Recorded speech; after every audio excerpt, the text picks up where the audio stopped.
ആണവ കേന്ദ്രങ്ങളിലെ ഇസ്രയേൽ ആക്രമണം കഴിഞ്ഞ് മൂന്നാം ദിവസം പ്രസിദ്ധീകരിച്ച ന്യൂയോർക്ക് ടൈംസിന്റെ തലക്കെട്ട് നോക്കുക.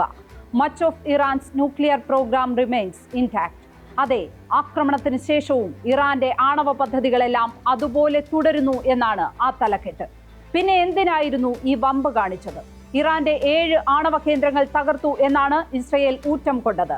കനത്ത നാശം വിതച്ചു എന്നാണ് ബെഞ്ചമിൻ നെതന്യാഹു അവകാശപ്പെട്ടത്. ഇറാന്റെ തലപ്പത്തുള്ള മനുഷ്യരെ ഇല്ലാതാക്കുന്നതിൽ ഇസ്രയേൽ വിജയിച്ചു. അപ്പോഴും ഇറാന്റെ ആണവ പദ്ധതികൾ ഒരു പോറലുമേൽക്കാതെ തുടരുന്നു. ഇതിലും അപകടകരമായ സ്ഥിതി മറ്റെന്താണ്? ഒറ്റ ദിവസം കൊല്ലപ്പെട്ട 4 പട്ടാള ജനറൽമാർക്കും പകരക്കാരെ 1 മണിക്കൂർ കൊണ്ട് നിയമിച്ചു. ഇറാന്റെ സൈന്യം ഒരു പോറലുമേൽക്കാതെ തുടരുകയുമാണ്. മുറിവേറ്റ ആൾക്കൂട്ടമാണ് ഇന്ന് ഇറാൻ. അതിലും അപകടകരമായി മറ്റെന്താണുള്ളത്? ഈ യുദ്ധം ലോകത്തുണ്ടാക്കുന്ന പ്രത്യാഘാതങ്ങളെല്ലാം ഇസ്രയേൽ ചോദിച്ചു വാങ്ങുന്നതായിരിക്കും. ഒരു പ്രകോപനവുമില്ലാതെ ഇറാനെ ആക്രമിക്കാനുള്ള ഈ തീരുമാനം യുദ്ധക്കൊതിയിൽ നിന്ന് മാത്രം ഉണ്ടാകുന്നതാണ്. ഇസ്രയേലിൽ രാഷ്ട്രീയ അധികാരം നഷ്ടപ്പെടാതിരിക്കാനും ദീർഘകാലം വാഴാനും ബെഞ്ചമിൻ നെതന്യാഹുവിന്റെ കുടില ബുദ്ധിയിൽ ഉണ്ടായതാണ് ഈ ആക്രമണ പദ്ധതി.